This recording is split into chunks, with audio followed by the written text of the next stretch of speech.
Are you about to head out on a new course creation or podcasting or any other entrepreneurial journey? Would you like even more tips to help make that road less bumpy? Stay tuned and find out. Being an entrepreneur sounds like, yes, another new client. I did it. But it can also sound like, I am really not understanding this technology, and I'm feeling so overwhelmed. Am I even cut out for this? That's why I started the Dark Horse Entrepreneur Podcast to help infopreneurs, coaches, and course creators who want to build a business online but are battling technology, overwhelm, procrastination, and even imposter syndrome. Think successfully, think differently, think bigger, and take action by learning tips from an array of business owners, all dropping knowledge on the Dark Horse Entrepreneur Podcast. Check us out at www.darkhorseschooling.com. What is up? What is up? What the hell is up, my Dark Horse friends and family? Welcome back to another dose of entrepreneurial road smoothing learning. I'm your Dark Horse host, Tracy brinkmann, and as you know, and if you don't, I'm about ready to tell you, I've been in the course creation and coaching and online space since the 90s. I've got a little experience under my belt. But here's the thing, I'm still learning. Now, who are you?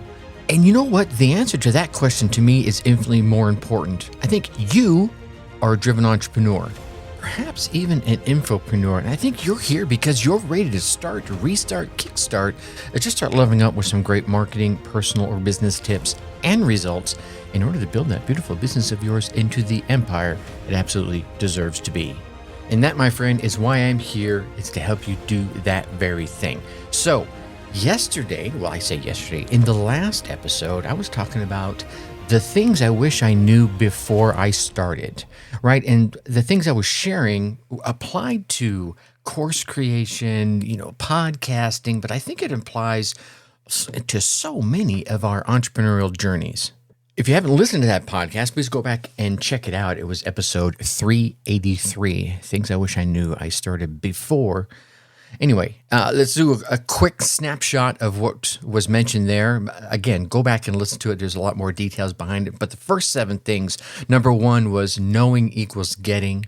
Number 2 is your email list should come before your project, be it a podcast, be it a course or anything else. Number 3, have something to sell right out of the gate from day one. That's a big mistake I made and I have learned from. Number 4, choose to be a celebrity from day one, right? I am your Dark Horse host, and I say that proudly. You need to own that. Be who you are and make yourself a celebrity. Number 5, build your credibility. Number 6, showcase your endorsements. And number 7 was build your list. Again, go back and listen to that episode 383 and you'll get all the details, the good juicy nuggets behind that. But I want to carry on with the next 7 things that I wish I knew before I started.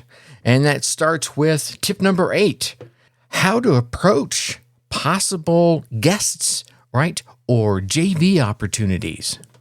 Here's the thing, starting out this podcast, I figured out it can actually be intimidating to go to your favorite guru and say something like, hey, I know you don't know me, but would you like to spend an hour being interviewed on my podcast? Well, let's be honest. For most folks, the results are not going to be very good if you try that tactic. And if you're doing an online course and you would like to get their input on something, you wanted them to JV with you and be a part of it, yeah, probably going to get the same kind of crickets result. Now, later on, after you have a product or a podcast out there and you're established with a good reputation, yeah, you could approach them cold and by letting them know that you've been interviewed by other experts and you've interviewed other experts and authors and celebrities in their field, but that's later. What can you do in the beginning when you're just getting started? Well, that's what I want to share with you right now. The first thing I would suggest you do is buy their product. What? Wait a minute. Did he just say buy their product? Yeah, he did. Go out there and buy their product. Find one of their products that A, you can afford, and B, resonates with you, and buy it. And hopefully it's actually a product you can actually use and apply in your life. Then, yeah, use the product. Read it. Watch it. Implement it. just check out the advice that's in that product and use it in your world, in your business, in your relationship. Finally, after you've done all that, man, this is a lot of work, Tracy. Hey, I didn't say it was easy. If it was easy, anyone would be doing it, right? Finally, write to them and let them know your results. Yeah, you feeling the love on this one? How many times have you heard me say, let me know, Tracy at darkhorseschooling.com. Tell me the tip or idea you came away with, how you put it into action, and what results you got. There's a reason I say that. Let them know, write them, and let them know your results. Hey, Tracy, just wanted to let you know I bought your bigger, better, but fast product, and here's the results I got. Thank you so much. Yeah, you might even ask them a question in that testimonial, right? This is what starts a dialogue. You're showing me, or whoever it is you're reaching out to, that you are the expert. You even use the stuff, and it works, right? This is powerful for building a relationship because it's neutral. There's nothing forced. There's nothing forced or contrived about your approach. It validates the guru, lowering their defenses, and allows you, enables you, and actually it's a great way to build a relationship with them. And in the long run, really, that's what it is. It's a relationship. It's not just, hey, come hop on my podcast and let me interview. No, you want to build a relationship. See, from here, you can build a dialogue, possibly work with them, maybe on something small, right? You're building a relationship with them for the long term. This is not just about helping you out with your project or getting on your podcast to be their guest. This relationship, and I'm going to keep saying, I'm going to beat that over your head. This relationship has the potential to lead to future work, some bigger deals, and maybe even more profits. You could end up interviewing them multiple times, right? That's even better. Maybe even being interviewed by them. Use those interviews in whatever project you're working on, whatever course content or ebook you're building. You might work together with them on multiple projects. But best of all, you could actually become friends. This is the attitude you need to have, right? Not, hey, I'd like to get you on my podcast to be a guest. No. You want to build a relationship. Don't think about it as trying to get your foot in the door just to get the interview and not speak to them ever again. No. Your contacts, their time is far more valuable than that, than just simply becoming a guest on your podcast or a guest excerpt in your ebook or your course. Tip number 9, and you are going to want to listen to this one. Plus, there's going to be a magic tip down in tip number 13 and 14, so make sure you hang around for those. But I'm getting ahead of myself. Let's talk about tip number 9. This is one I don't see anybody doing yet, and it's magic. How to get new subscribers from every single guest. Yeah? And now, of course, we're talking about podcasting here, but if you used guesting, a guest blogger or a guest interview or a guest input, guest content into your ebook or your course, same thing applies. See, this one is really interesting because it's really so simple, and I've yet to see anyone doing it. I'm going to go with the podcast example in this example here. When you invite a guest onto your show, let them know that they can make an offer to your audience for a lead magnet. If need be, you're even willing to create that lead magnet for them. Here's the idea here, is that you're going to be letting your listeners know that they can get a free copy of whatever it is simply by going to a specific page and inputting their email address. Tracy, I've heard this time and time again. There's nothing magic about this. No. Stick with me. Here's where things get a little different. You're going to be the one to set up the page yourself as well as manage the list yourself. What? Yeah. This is where things get a little different. Remember, every well-known person that you JV with on a project, be it a course or that you bring on to interview on your podcast, they're going to be bringing some of their listeners and their readers and their customers into your sphere of influence. Even if they don't mean to, people follow them, right? They're called fans, fanatics for a reason. When you go on social media and say you just posted an interview about well-known expert this or someone, added their content to your course, a well-known expert that, they'll go to your podcast and they'll even listen to it, even though they do not know you because they like well-known expert X. Now, you want to capture their email addresses, right? Yeah, I can feel your head nodding out there. That's why you make the offer of the freemium lead magnet, and you do the work of setting up the page, and you maintain the list and so forth, so that you're doing something of value for them and getting something of value in return. Now, don't get me wrong, what I need you to do here is also share that list of folks that you get with your guest. Your guest will be growing their email list with your followers, and you'll be growing your list with their followers. You both get new subscribers who formerly didn't know either one of you or one or the other of you, but are highly interested in the topic. And you know that because they took the time to go to that page and give you their email address. When you're interviewed on someone else's podcast, you can do the same thing. Set up a page for capturing leads and share those leads with their interviewer. I want you to pay attention to that. That one might get past you. You're going to set up a freemium specifically for that show that you're a guest on. You tell them, anyone who signs up as a result of being on your show and going to that specific page, which is set up just for that show, I'm going to share that list with you as well. That, my friend, is win-win. That is building relationships. It can even make a good selling point when you're convincing the interviewer why they should have you versus someone else on their show. Okay, tip number 10, let's take that one step further. Split the profits with your guests or the people that interview you. So, as we all know, what's behind that squeeze page you've set up? Well, wait a minute. Let me rephrase that.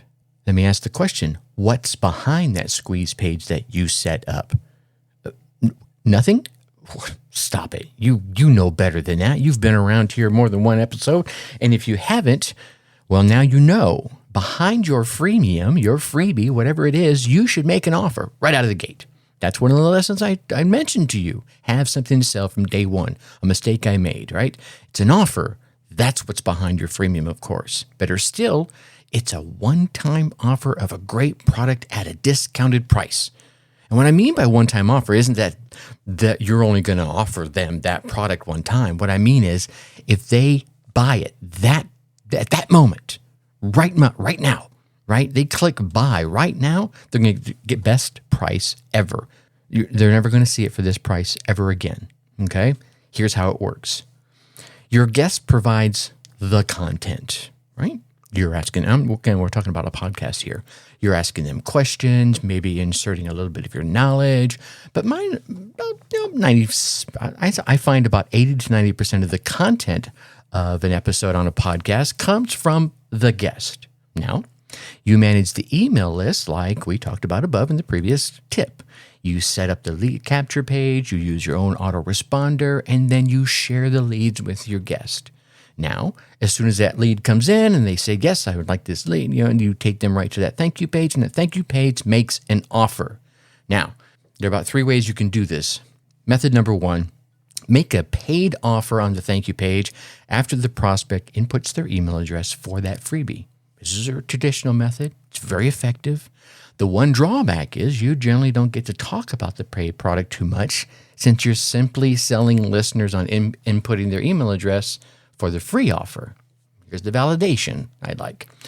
You still sell them on getting the freebie, but by putting in their email address, you also let them know there's something very special offer on the other side. Huh? I suggest you play with this one a little bit and see how it works. So what I'm saying is when they land on that freebie page, an additional benefit you could put under is a P.S. On the other side of giving me your email address, I have a very special offer for you. One time, you'll never see this anywhere ever again.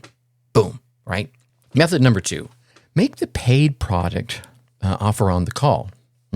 In addition to letting them know about the freebie they're going to get, you're going to tell them about this paid offer. In other words, to get your client's free cheat sheet, go to cheatsheet.com/offer and grab their cheat sheet and the offer we're making to go along with it. Huh? It's okay. I know how I said it was a little clunky, but you can start making the offer from the freebie right from the start of the interview, letting them know that you have a very special offer for them, and it's good for 60 minutes. I don't know, whatever it is, the time you're taking the call or whatever it is. It's going to last for a week. All right. But again, toy with this, whatever makes sense for you. And then method number 3, this third method is really never talked about. Yeah, the free offer on the call, right? Just you're going to mention. All you talk about is the paid offer. Any traffic to the paid offer that doesn't convert is going to show up a pop-up as they're trying to leave, right? Hey, they go in and they check the paid. Oh, I don't want this paid offer. And the pop-up offers them the first module or the first chapter of the product that you're trying to sell them, but it offers it to them for free. This converts really well. But of course, you're going to get a few people on the page that really kind of wanted the offer in the first place. So, because they know it's a paid product. And you could also try a hybrid model I like. You tell listeners about the paid product, but instead of sending them to the sales page, you let them know you set up a special discount for them. You get the discount by inputting their email address, and that's what takes them to the sales page. Any of these models or, any varying degrees of these models, try them, right? Try all 3 out. Over the course of a couple of months, try each one in different ways and then play with them until you figure out which one works best for your niche. Now, you could do the same thing inside your freemiums. This is something I see a lot of people make the mistake and not try. You sent out an amazing freemium, right? A freebie, right? The lead magnet, whatever ethical bribe you want to call it to get someone's email address. You need to put an offer inside of that, right? They've got your free content. They've consumed it. Now what? Well, you should have an offer inside of there for them to take that next step. Now, all of that is said because the profits you get from this initial offer, you could tell them, hey, I'll split the profits with you, with the person you're interviewing or that's interviewing me. It's up to the two of you how you divide it. 50-50 is usually recommended because both of you are doing 50% of the work. That way no one feels like they're taken advantage of. However, if you're the guest, you're able to bring a large amount of traffic to the podcast, you might consider giving them a higher percentage just to get the deal done, because 40% of nothing is nothing. So giving them 60% of, their new listenerships that come in listening to you because you're interviewed on their podcast, yeah, that's 40% of something new. Think about it. All right, tip number 11 is going to be a bit more podcast specific. Use a pilot episode. This is a trick I learned when I was getting my third podcast up and running on iTunes, and I did it before I launched the podcast. Now, here's what I'm talking about. Let's say you want to do a big run-up to your podcast, announcing when it's going to start and generating some buzz, and I highly suggest you do this. It's great if you can do it like 60 to 90 days before. You decide, I'm going to launch my podcast on December 31st, right? And right now it's November 1st. And you just keep building that buzz. You're putting out those social media posts and sharing everything out there. Well, that's all well and good. But here's the thing. iTunes can be very unpredictable when it comes to populating your show on their site. Sometimes it happens very quickly. Sometimes it takes days. I've even seen it take a couple of weeks. I know for mine, it took like 8 days. So there's a problem when you want to announce that your show is coming and you're not quite certain when they're going to populate it, right? So here's what you do. You make a pilot episode. The pilot is going to be numbered 0. Pilot episode is going to be number 0. It's going to be short, maybe 5 to 10 minutes, and it will explain who your show is for, the topics you're going to be covering, and what your listeners can look forward to. Essentially, this episode 0 is your trailer episode, your pilot episode that sells your listeners on why they should subscribe and start listening to your show when it does launch.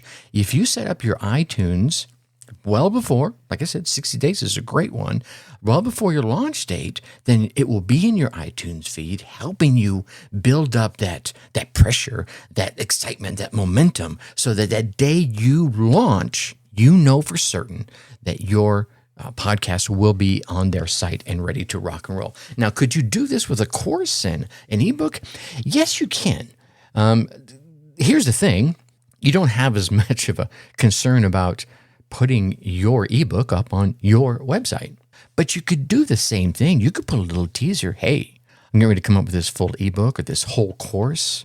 If you'd like to check out the first chapter, go to www.samplingofmycourse.com, right? So you could still build up that pressure and start collecting those email addresses and everything else. Same concept, but for a different reason. All right, tip number 12, getting your show on top. Now, we're talking about on top of iTunes here. No guarantees, but this method does seem to get the best results. Now, I'm going to link this one with the last one I just gave you, because as you're building up all this momentum, you're telling everyone about that. I would reach out to those that are closest in your inner circle and tell them on this day, I want you to go there and I want you to subscribe and listen to, it's called ratings, reviews, and subscriptions. I want you to subscribe, I want you to rate, and I want you to review the podcast, because here's what works. Now, no one knows the actual algorithm that iTunes use, which is fine, but here's the 4 things we find works the best, is if you can get people lots of traffic, lots of new listeners, and lots of ratings and reviews in a very short window of time, it tends to drive up your rankings, right? I think I hit the top 45 in my genre. Encourage downloads, right? Subscribers with iPhones will automatically get your podcast as a download, which helps you get ranked. Here's another good reason to use the last tip I just gave you if you're starting a podcast. If you put number 0 out there and you tell them to subscribe to it, that very first day when you drop your initial episodes, the real episodes, all those people that subscribed, it's going to automatically download to their phone. Bam. That's instant downloads that they didn't have to go do. That drives you straight up into the rankings almost immediately. Now, the next little tip I'll leave you with is drop about 5 episodes right out of the gate. So on your launch day, don't just launch with 1 episode. Launch with 5. Yeah.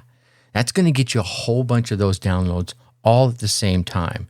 And then, of course, in those episodes, you want to ask the audience for ratings and reviews. Well, this doesn't hold as much weight as it used to, thanks to the people that have been gaming the system. It is still a factor that iTunes uses and a lot of folks use in order to select the shows that they listen to. I know there are a number of podcasters and guests, good guests, high-ranking guests, that will go check out how many ratings and reviews you have and what those ratings and reviews are if they're even going to come on your show. That's all great, Tracy, but I don't want to do a podcast. You said you were going to talk to me about online course creation. Okay, let's take the same thing in a course creation thought process. Now, there's no iTunes that you're going to rise to the top of, but you can build that same amount of pressure, like I mentioned earlier, by teasing it's coming up, it's coming up, it's coming up. Get your email addresses in now. Share it with your friends. You could even create. You turn it into a game. There are tools out there, and I actually have one of them. And if you're interested, let me know, that you could say, hey, if you want to share this with folks you believe will get value from it, I'll give you points for it. And on launch day, whoever's got the most points, I'm going to give away X, whatever X is for first place, and Y for second place, and Z for third place. You can gamify your marketing so that you're helping create almost a viral effect of this content that's coming out. And again, the data that comes out, you want to tell everybody, hey, I told you it's not going to be here. Today's your last day to get your points in, and they'll share with additional folks. Now, some people just aren't going to share. It's just not their style. They're not going to do it. God love them. That's okay. They just want your content. Those are usually very, very valuable customers. Tip number 13, sell your subscribers on listening to your show or watching your videos or reading your content. Think about this, if you will, right? How much work did you put into producing the product, whether it's a podcast, whether it's a course or an ebook? That's how much effort you should put into selling people on downloading and consuming that product, especially in the beginning. Here's what I see so many people doing. They put hour after hour after hour into producing their podcast or creating their course. But they say, well, I share it on social media and I posted about it and I sent an email out. And you're like, dude, that's like 15 minutes worth of work. How many hours did you spend producing it? Oh my God, it was like 8 weeks and I did 2 to 3 hours a week and then 8 hours on the weekend. You're like, dude, you spent over 100 hours producing it and 15 minutes marketing it. No wonder no one cares, right? You got to think about this. Think about this. The big companies that are out there making millions, even billions of dollars on products that you love, how much do you think they spend on marketing? How much time do you think they spend thinking about them? Yeah, you're feeling me now, right? Before you even launch your product, consider sending out teasers, samples, right? Grab some snippets of some just awesome moments in your podcast or in your course and put it out there. Get them excited for what's coming, right? Send out reminders for the launch or for your show, for when it goes live. If you don't have live, for when it goes live online, even though you're not live itself, right? Send out some teasing bullet points. Ask some questions that you know will be answered inside that product or inside that episode of your podcast. Then, and continue to build up that momentum. Hey, it's 10 days until it launches. It's 7 days until this. And if you can find a way to link those numbers to something inside your content, like 7 days until you get these 7 tips on how to create a great online course, 6 days until you learn the 6 steps that it takes to create an online course, 5 days until you learn 5 modalities that you can use in a great online course. You feel what I'm saying? Now they're like, oh, wow, I need those 7 tips. I need those 6 ways. I need those 5 modalities. I need to know all these things. Then on launch day and every day thereafter, right, you need to tell your subscribers to go there, to get that new product, to get that new show, to subscribe to your podcast, to give them your email address so that they get all the great content that you are going to continue to produce for them. Yeah, even if they don't buy your course, you're still going to be sending out great content. And here's the thing. The reason you're going to be sending out that great content is because so many times people don't buy on touch number 1. Yeah. I think it used to be, when I was big into marketing in corporate America, it was 7 touches. I think the number of touches has gone up to 13 or 15, I read recently. So it's not getting shorter, ladies and gentlemen. It's getting longer. All right. I think I beat that one to death. Number 14, choose the right people to join forces with. Yeah, whether it be an interview on your podcast or people that are going to add content to your course that you're going to create. If you're doing interviews, it pays to think like a reporter. And I would do this for anyone that's going to join forces and add their expertise to your next product. What will interest your listeners? Not what you want to learn, not value they think they can bring. What the hell do your listeners want? What do they want? What will bore them and will make them tune out? And you don't want that. That's what you need to avoid. For example, don't interview someone who is already being interviewed on a dozen other podcasts and giving you the same answers over and over again. No one wants to hear interview number 37 from the same guy talking about the same stuff over and over and over and over again. Yeah. You want to find new content for your products, new content for your podcast, new people with interesting things to say for your content, for your interviews, for your podcast. If you can find experts who have not appeared on other podcasts in your niche or ever, that's gold. Here's one of the things I started doing, and it was magic when it comes to the podcast. I was finding people that aren't even in the internet marketing space or that people weren't known for being in the internet marketing space, and brought them on the show. And I was able to take their experiences and to tell my audience how they could benefit in the internet marketing space with their experiences. And I had some examples of like the drummer from I Prevail, who was in the internet marketing world, but no one knew it unless you were had already bought his product.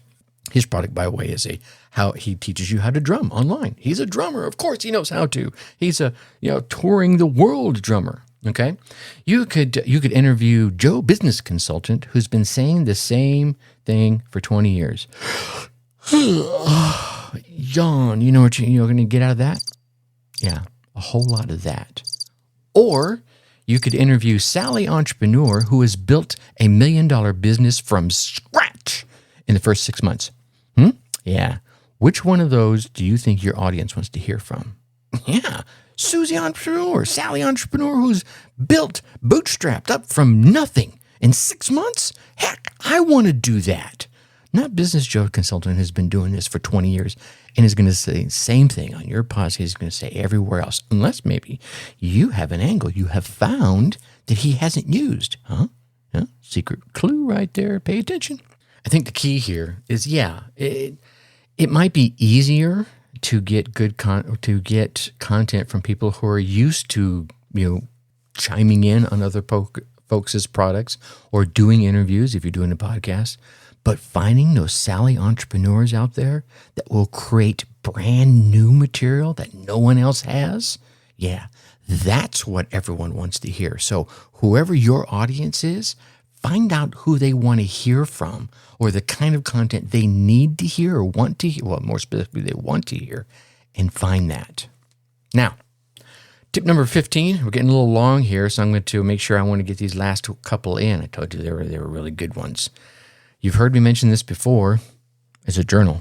I want you to keep an idea log, right? I got my little journal sitting over here next to me today. I didn't forget it. And every time I get an idea that pops up, I write it down. It does a couple of things for you. One of the things it does is it tells your brain, keep giving me ideas, I'm paying attention to you. And you are. You get an idea, you write it down. If you're doing something where you can't stop and write it down, like, driving, you could do something like, hey, Siri, record my voice, open up voice recorder and say the idea there until you can get to the point where you can crack your journal open and write it down.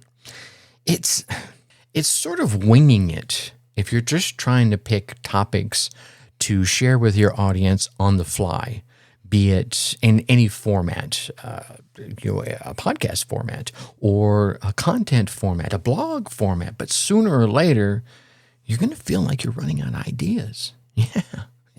Trust me, I'm speaking from experience here. That's why you need to keep some sort of idea log. Every single time you get an idea for a topic, right? Every time you read something that gives you an idea for a topic, every time you hear someone talk about something for a topic or talk about something, you're like, oh, that'd be a good guest to come on my show, whatever it is. I want to have them come onto my course and share their expertise. You're going to make a note down into your idea log. This log will save all your ideas. It will keep you from going, remember, I had this great idea, but I can't remember what it was. Oh my God, I hate when that happens. Now, what I want you to do, as soon as you're able to, I want you to grab a piece of paper or if you have a journal, good for you. If you don't, get one. But grab something to write these down. I want to give you some ideas just to start you off with. All right, you ready? Here we go. Questions your customers are going to ask. But Tracy, I don't have any customers. No, that's not what I said. Questions your customers are going to ask. Because you're a driven entrepreneur, you're going to have customers. And they're going to ask questions. That's a topic. Complaints and problems that are already happening in your niche. Oh, Tracy, I don't have any customers. You're not listening to me. You're in your niche. You know what the complaints or problems are. There's a topic. Best-selling book titles. Authors, bloggers, and people that you meet on social media. There's lots of those out there. Local experts in your niche. This is a cool one, right? Who in your area, wherever you live, is an expert in your niche? Maybe some oddball, like maybe not just, no, they're not a Grant Cardone, but they're in the city next to you.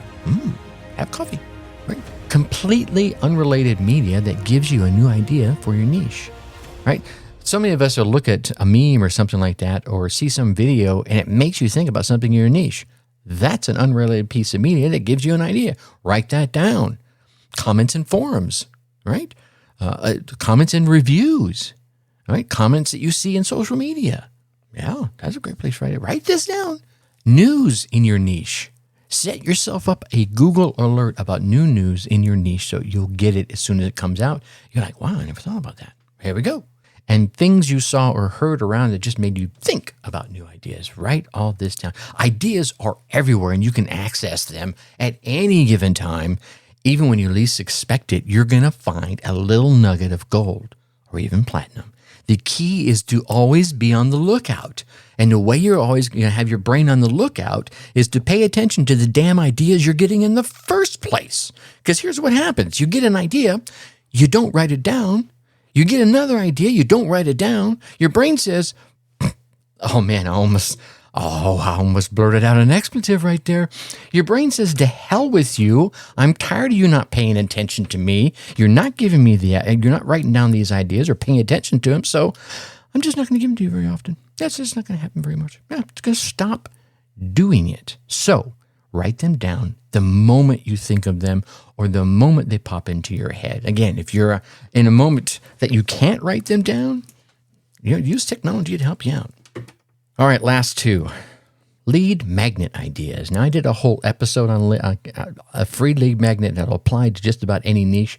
It was about 3 episodes ago. I can't think of the number off the top of my head. Go check that out. I even gave you the content to get you started. Whew, easiest lead magnet you'll ever find. Lead magnet is what you can offer to get people into your email list in the first place, right? You're probably familiar with all the reports that are given away, subject of that everyone's talked about opt-ins. Now, you can combine a good report with a super catchy headline and use a follow-up campaign of emails to be effective to get people to read the report. Now, what I'm talking about here is maybe your report is the 10 amazing ideas that Tracy gave me on his podcast. Who gives a crap, right? But I'm going to go check it out. I give you my email address. You send me the report. Did I open the report? Who knows? But then you start sending me emails. Hey, did you read tip number 3? I instituted tip number 3 that Tracy gave me. That's in your amazing ideas that Tracy gave me report. And here's what happened. You don't tell them what the tip is, right? You tell them how you used it and the results. They're going to go, what the hell was that tip? And then they'll go read it. Right? There you go. You could even, use your opt-in as a doorway to a paid newsletter. Maybe you have lots of great content you want to get, and you're taking some of that content from the other experts we talk about.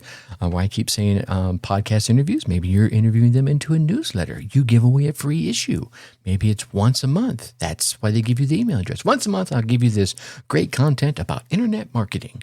Or if they pay for it, you give it to them once a week. Maybe even daily tips. There's lots of niches where daily tips are great. I know a gentleman, Scott, who sends daily tips to my phone on email and as well as text because he does a daily podcast. And they kind of connect it together. But the email and the text is a little teaser. It's like, ooh, that one resonates with me. Let me go check it out. Especially if you're a person that's making tips is something of a celebrity. He's not really a celebrity, but he's been around a long time, and I resonate with him. Anyway, you could offer transcripts to things in niches. Because believe it or not, even though you're listening to an audible version of things, there are people that would rather read than listen. It's just the way it is. I'm the opposite. I'd rather listen than read, but hey, people sell lots of books. And then there's also companies like Audible who take those books and they put them into Audibles for those folks like me that would prefer to listen than read. Better yet, offer them notes to a show in an abbreviated format. This really works well if whatever you're talking about teaches them how to accomplish something. You could take something big, condense it down into like Cliff Notes, right? And then bring it down to the Cliff Notes and sell them that. Here's a great one I learned about recently. There is a fellow by the name of Crow that has this amazing podcast my wife introduced me to, and we were listening to it as we were traveling to a conference not too long ago. And what he does is he cuts his show into 2 60-minute segments, okay? Now, what he does is there's lots of great content in the first 60 minutes. It's amazing content. But then on the backside, he tells everyone, hey, we're going to cut off here and we're going to continue for hour 2. But the only way you get access to hour 2 is through a paywall. You can let them know that, this is not the beginning. It's not the end. This is just the beginning. There's so much more to learn. But you don't not deliver in the first 60 minutes, because you deliver caca in the first 60 minutes, you're going to go, well, geez, I didn't get much here. What am I going to get back there? It's not like I'm just going to tease you and tease you and tease you and then give you the goods on the inside. No. You got to give them the goods up front and then give them even more goods on the backside. And last but not least, and this show ran a whole lot longer than I wanted it to, but I want to make sure I deliver the goods. Tip number 17, and this one here, I cannot tell you how important it is in everything you do. Be consistent. Yeah. If you tell your listeners you're going to be delivering something each Tuesday, then do that. If you tell your readers, email readers, that you're going to give something to them every Friday, you damn well better be giving it to them every single Friday. And if you're going to miss a Friday for some reason, and you shouldn't. Technology is around enough where you could build things up front. And then I am going to go on a month for its vacation. That's fine. A month before that, build up those 4 deliveries for those 4 Fridays so that you keep your word. You're consistent. These folks have taken the time and given you the trust. You should own up to that. All right? And don't hold back, because really, here's the thing. It is really easy to fall behind in creating your content and putting it out. That's why you should always have a plan to stay, a month, 2, at least ahead. There was one point I had so many interviews lined up for this podcast. I was 12 weeks out. Someone would come on an interview and say, when do you think this will be coming out? Oh, probably about 4 months. Their faces would fall. That's okay. All right. If something would happen where I didn't interview someone for 2 months, I was still good. All right. So plan your content out. Do your research, whatever it is you're going to be doing. Make sure you have your questions lined up, you have your answers, your sources, everything. Find the stories that you want to use to teach, because people love and they remember stories. I try to drop them in here. Usually they're about me, but that's okay too. I share other stories. And then be diligent. Be just as consistent with promoting your content as you are with producing it, right? Whatever whatever mode of promotion you're using, be it social media or email, you need to treat your product, your podcast, your online course, your ebook, your freemium like a business, even if you work at it only a few hours a week. All right, so I ran extra long today. I'm sorry about that. Not really. I want to deliver the bomb value to you. All right. So here's what I want you to do. I want you to get out there. I want you to run your race. I want you to get your results and then come let me hear about them. Yeah, I talked about this earlier, didn't I? I'm serious. You let me know what tip or idea you came away with, how you put it in action, and what results you gained from it. Who knows? Might bring you on the show and let you share your journey with my audience. Until next time, I'm going to leave you as I always do. Think successfully and take action. Thank you for listening to the Dark Horse Entrepreneur Podcast. Thanks for tuning in. Check us out at www.darkhorseschooling.com. All right. My name is Tracy Brinkmann.